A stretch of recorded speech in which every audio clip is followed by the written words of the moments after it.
रवि, आपने Kashmir files film देख ली है?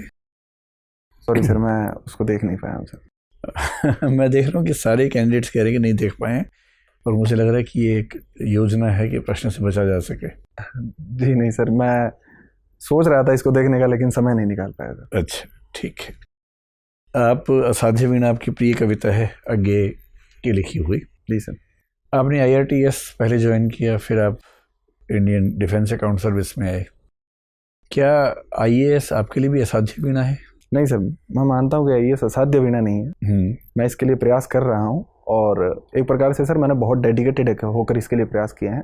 असाध्य वीणा में जिस प्रकार से आत्मनिवेदन के भाव से वीणा जागृत होती है, तो मैं मानता हूँ कि सर मैंने अपने स्तर पर पूर्णता से प्रयास किया है, और मुझे उम्मीद है कि सर मैं सफल हो जाऊँगा। तो जैसे बहुत लोग असाध्य वीणा को साधने में लगे हुए थे, पर प्रियमवत कुछ वजहों से साध पाया। IAS बनने के लिए बहुत लोग लगे हुए हैं। आपने ऐसा अलग से क्या किया कि आप इसके प्रियमवत मान लिए जाएं? सर मेरे में उस चीज़ को लेकर डेस्परेशन नहीं है कि मैं अगर IAS नहीं बनूंगा तो मैं ज़िंदगी में कुछ नहीं कर पाऊंगा या ऐसा कुछ। सर मैंने ये माना है कि ये मेरा अंतिम प्रयास है, इसमें अगर मैं सफल होता हूँ तो मैं IAS में जाऊंगा, अदरवाइज सर मैं इसी सर्विस में आगे के लिए अच्छा सोचूंगा सर। अच्छा, बहुत बढ़िया। ये बताएं कि ऐसा कहा जाता है कि हिंदी माध्यम का रिजल्ट जो UPSC में खराब होता है सिविल सेवाओं में, उसके पीछे बहुत सारे कारण हैं। ये भी कहा जाता है कि उसके पीछे UPSC भी एक कारण है, क्योंकि UPSC एक इनसेंसिटिव तरीके से इस विषय को देखता है। आप हिंदी माध्यम के बड़े ब्राइट कैंडिडेट हमें लग रहे हैं। मैं आपकी राय जानना चाह रहा हूँ कि ऐसा क्या कारण है कि हिंदी माध्यम की परफॉर्मेंस का लेवल सिविल सर्विसेज में वैसा नहीं है जैसे पहले था एक ज़माने में, और क्या उपाय इसके किए जाने चाहिए सरकार को, UPSC को, या किसी भी मंच को, जिससे ये रिप्रेजेंटेशन ठीक हो सके? क्या एग्ज़ाम के सिस्टम में कुछ करने की ज़रूरत है या कुछ और? सर सबसे पहले मैं ये बताना चाहूँगा कि जो UPSC एक बहुत ईमानदार संस्था है, और इस प्रकार के किसी भी UPSC पर किसी भी सवाल उठाना सही नहीं होगा। इसके लिए सर मैं दो प्रकार के उपाय सोच सकता हूँ, एक तो शॉर्ट टर्म और एक long term. Sir short term में ये होना चाहिए कि जो एक मुख्य समस्या अनुवाद को लेकर रहती है, कि जो अनुवाद है वो बहुत ही यांत्रिक और कंप्यूटरीकृत होते हैं। तो अनुवाद के स्तर पर अगर अच्छे से प्रयोग किए जाएँ तो शायद हिंदी माध्यम के विद्यार्थी प्रश्नों को अच्छे से समझ पाएंगे। जैसा कि सर प्लेटो ने कहा है कि प्रश्न को समझ लेना ही आधा उत्तर है। और सर इसके अलावा सर लॉन्ग टर्म पर्सपेक्टिव में मैं बात करूं तो सर इसमें जो एजुकेशन सिस्टम है उसमें सर भारतीय भाषाओं को हमें अधिक सम्मिलित करना होगा। जैसा कि अभी इंजीनियरिंग और मेडिकल कॉलेज में हम मेडिकल स्तर पर हम लोग भारतीय भाषाओं को शामिल कर रहे हैं, तो उनके स्तर पर प्रोत्साहन देने की अधिक आवश्यकता है सर। जो तकनीक का विकास है वो असमानताओं को कम करता है या बढ़ाता है?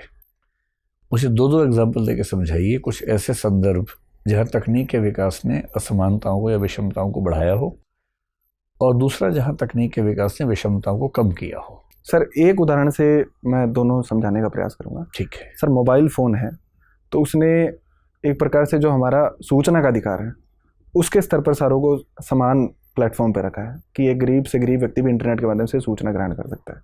वही मोबाइल फ़ोन और इंटरनेट अगर महंगा है तो एक प्रकार से उसने डिजिटल डिवाइड को बढ़ावा दिया है कि जो हायर क्लास के लोग हैं उसको अच्छे से अफोर्ड कर सकते हैं, और जो गरीब बच्चा है, गरीब स्टूडेंट है, उसको अच्छे से अफोर्ड नहीं कर सकता। ठीक है रवि, एक आखिरी सवाल मेरा ये है कि एक डॉक्ट्रिन है हमारे संविधान में, संविधान का मतलब सुप्रीम कोर्ट ने इंटरप्रिटेशन में उसका जिक्र किया, वो है डॉक्ट्रिन ऑफ हार्मोनियस कंस्ट्रक्शन, समन्वयकारी निर्वचन का सिद्धांत। ये क्या सिद्धांत है और किस किस रेफरेंस में इसका इस्तेमाल किया जाता है? सर मैं पूरी तरह से इससे अवेयर नहीं हूँ, लेकिन इसका मतलब ये है कि अगर किसी भी सूची में कोई मद शामिल है, तो अगर मंशा किसी सरकार की सही है, तो दूसरे सूची जैसे राज्य सूची के विषय पर भी अगर संघ कानून बनाती है तो उसको असंवैधानिक घोषित नहीं किया जाएगा। ठीक है, चलिए। रवि आपका नाम है, और रविन्द्रनाथ टैगोर हमारे स्वाधीनता संग्राम के दौर के बहुत महान व्यक्ति हुए। जी सर। ऐसी 5 समानताएं जो आप में और उनमें हो, और हम मतलब काल्पनिक नहीं, असली। सर रविंद्रनाथ टैगोर जी से खुद की तुलना करने के लिए सर अभी मैं खुद को इतना सक्षम नहीं मानता हूँ, लेकिन जिन जिन दिशाओं में आप उनके जैसा होने की ओर अग्रसर हो, उन दिशाओं को भी आप तुलना का बिंदु मान सकते हैं। सर एक ये है कि साहित्य में उनकी रुचि थी, साहित्य में मेरी रुचि है। ठीक है। दूसरा कि सर वो अपने विचारों को लेकर काफ़ी दृढ़ थे, और मैं भी अपने विचारों को लेकर काफ़ी दृढ़ हूँ, जब तक कि सर मुझे लगता है कि मैं गलत नहीं हूँ। तो मैं अपने विचारों में परिवर्तन करता हूँ, अदरवाइज सर विचारों की दृढ़ता मेरे में है। तीसरा कि सर उनके अंदर लीडरशिप क्वालिटी थी। मैं भी मानता हूँ कि सर मैं लोगों से जुड़ाव रखता हूँ, लोगों से संवाद करने में खुद को अच्छा मानता हूँ। ऐसे कौन से मुद्दे थे जहां महात्मा गांधी और टैगोर के बीच में असहमतियां थी? सर एक तो मशीनी विकास को लेकर उनमें दोनों में सहमति थी। दूसरा सर शिक्षा के क्या अंदर असहमति थी?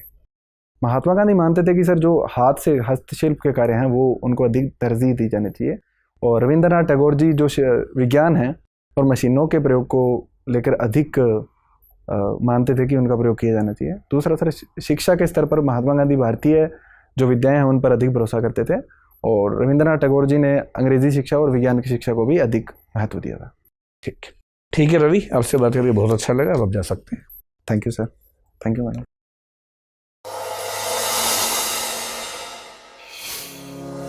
टीम दृष्टि पेश करती है आईएएस की तैयारी का अनूठा और स्थायी ऑनलाइन विकल्प, क्योंकि अब दिल्ली का क्लासरूम आ गया है आपके मोबाइल में। कोर्स में एडमिशन और लाइव क्लासेस के लिए डाउनलोड करें दृष्टि लर्निंग ऐप या हमें फ़ोन करें दिए गए फ़ोन नंबर्स पर। मैं एक मिनट सर। आइए आइए आइए, थैंक यू सर। बैठिए। Thank you sir. कैसा अनुभव रहा? सर अच्छा अनुभव। ठीक है, अब कुछ कहने को बचा नहीं है, कहने सुनने को बचा नहीं है। जी सर। तैयारी तुम्हारी बहुत शानदार है सर। सही आंसर दिए, सोच समझ के दिए, और दिल पे नहीं आता था। कोई ऐसी वजह नहीं है कि इस बार वो बात मतलब असाध्य में ना सध जाए। जी सर। इस बार तो सधनी चाहिए। मेंस तुम्हारा इस बार जबरदस्त हुआ ही है। जी सर। है ना? तो कोई ऐसी वजह नहीं है। कुछ जो छोटी मोटी बातें हैं वो बताएं। जैसे तुम जब आए थे 2 बटन लगा रखे थे। जी सर। उसको खोलने में टाइम ज़्यादा लग रहा था, तो एक उपाय हो सकता है कि एक ही बटन लगाओ ताकि वहाँ टाइम ज़्यादा वेस्ट ना हो। सर आज ही मन लगा था, वैसे मैं खुला ही रखता हूँ सर। हाँ, तो खुला भी ठीक। 2 बटन में कहीं खोलने में टाइम ज़्यादा लग रहा है, और वो 1-2 सेकंड भी थोड़े से ना कभी चुभ सकते हैं किसी को। जी सर। बाकी सीटिंग वीटिंग ठीक है। ड्रेस तो आपकी शानदार है, बहुत ही बढ़िया ड्रेस है, कहीं कुछ कहने की बात ही नहीं है। और शुरू में पहले 2-3 मिनट में 2 शब्दों का उच्चारण गलत हुआ था। जी सर। अब तब सवाल मैं ही पूछ रहा था, मैं लिख नहीं पाया, तो बाद में मुझे एक तो याद आ गया। अब बाकी रिकॉर्डिंग में देखना। जी सर। एक तो प्रोस्पेक्ट्स बोलना था, प्रोस्पेक्टस आपने बोला था। जी सर। तो वो थोड़ा सा ध्यान रखना। ठीक है। एक हिंदी का शब्द था, मैं वो मिस कर रहा हूँ, वीडियो देख के आपको समझ में आएगा। मुझे भी लगा था, बट मैं खुद बोल रहा हूँ सर की क्या। देखो, एक तो उच्चारण की गलतियां क्या हैं, जो रीजनल टच होता है उसको हम गलती नहीं मानते। जी सर। जैसे एक शब्द था परिपक्व, अब वो राजस्थान का व्यक्ति जब बोलता है परिपक्व ऐसे कुछ बोलता है, वो तो रीजनल टच है, उसमें कोई दिक्कत नहीं है। लेकिन ऐसा एक शब्द आया था, एक बार आप देखेंगे तो समझ में आएगा, कुछ मिस्टेक थी, बस वो देख लेना।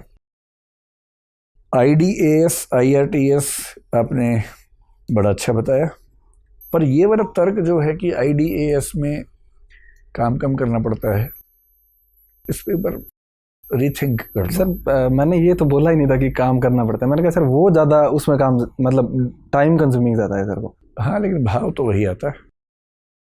इससे अच्छा उत्तर मैं भी सोच नहीं पा रहा हूँ। जी सर। लेकिन एक बार सोचो इस पे। सर ईमानदार आंसर यही है, बाकी मैं और सोचता हूँ सर। हाँ, ईमानदार आंसर खैर ये है ही। जी सर। तो कोई बात ही नहीं। IDES IDAS AFH की वो ठीक था। आपने डिफेंस में तो काफ़ी अच्छी तैयारी कर ली है, बहुत बढ़िया तैयारी डिफेंस पे।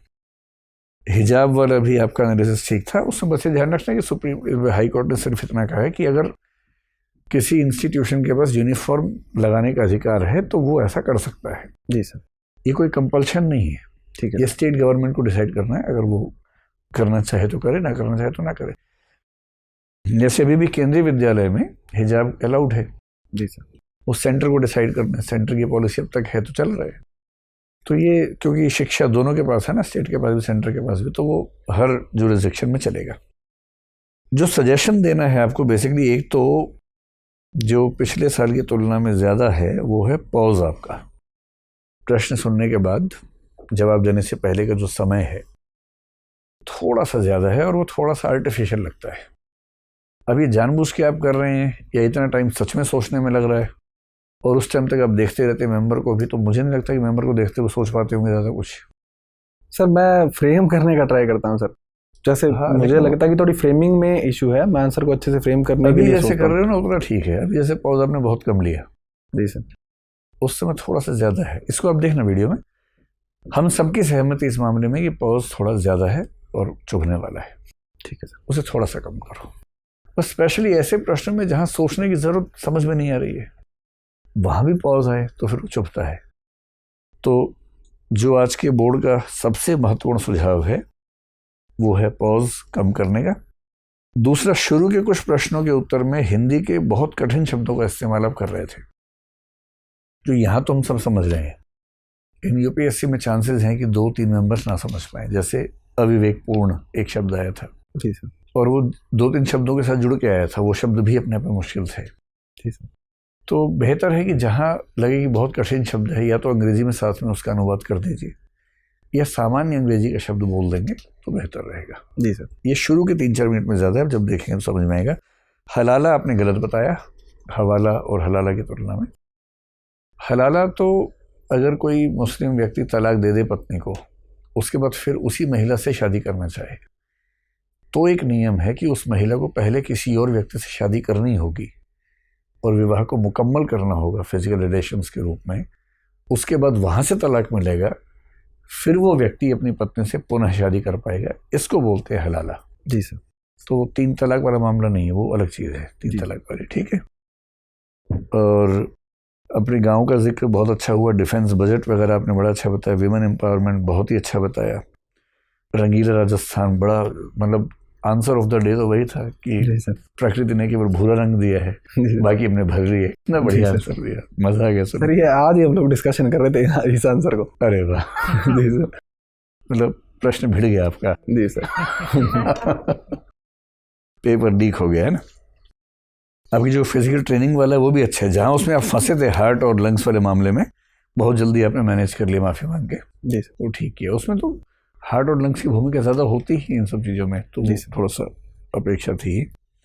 यूपीएससी में क्या रिफॉर्म्स होने चाहिए हिंदी मीडियम को लेके, वो भी ठीक है। मैं बैलेंस देखना चाहता, बैलेंस आपका बड़ा अच्छा था। टैगोर वाले में भी आपने ठीक से मैनेज किया, तो कहीं कोई दिक्कत नहीं है। एक आध क्वेश्चन करंट अफेयर्स का कोई चूका है आपसे, जो कि बहुत जेन्युइन है, इतना चूक ही जाता है, लेकिन फिर भी अगर देखना ही है तो करंट अफेयर्स से एक बार देख लीजिए। सर मैं सोच रहा हूँ कि इस बार वाइल्ड गेस के बजाय एक सॉरी बोल दो, थोड़ा सा मेरे को भी पॉज मिल जाएगा। दिक्कत नहीं है, एकदम सॉरी बोलो जहाँ दिक्कत है। जी सर, एकदम सॉरी बोलिए। कश्मीर फाइल्स नहीं देखी है बचाओ? नहीं देखी अभी तक। तो देख लो यार। जी सर। मैं चाह रहा हूँ कि आपके इंटरव्यू में डिबेटेबल इश्यूज ज़्यादा रहें। जी सर।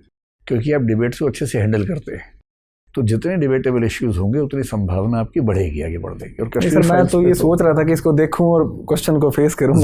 जरूर देखो और फेस करो। जी सर। क्योंकि मैं जितने लोगों से पूछ रहा हूँ सब कर देखी नहीं हमने, तो मैं प्रश्न लेके बैठा हूँ सुबह से, कोई मिल ही नहीं रहा मुझे। चलिए, मतलब कुछ कहने की जरूरत नहीं है, सब बढ़िया है। इस बार 2 साल के लिए मसूरी की तैयारी करो और बढ़ो आगे। जी sir, all the best. Thank you. कुछ पूछना है आपको? सर अभी तो कुछ नहीं पूछना, मेन वही क्वेश्चन था सर, IRTS वाला, वो थोड़ा मैं सोच लेता हूँ। सोचो, बैठते हैं अलग से। जी किस दिन बैठ जाते हैं, ठीक है। जाइए, शुभकामनाएं। Thank you sir. Thank you ma'am. All the best.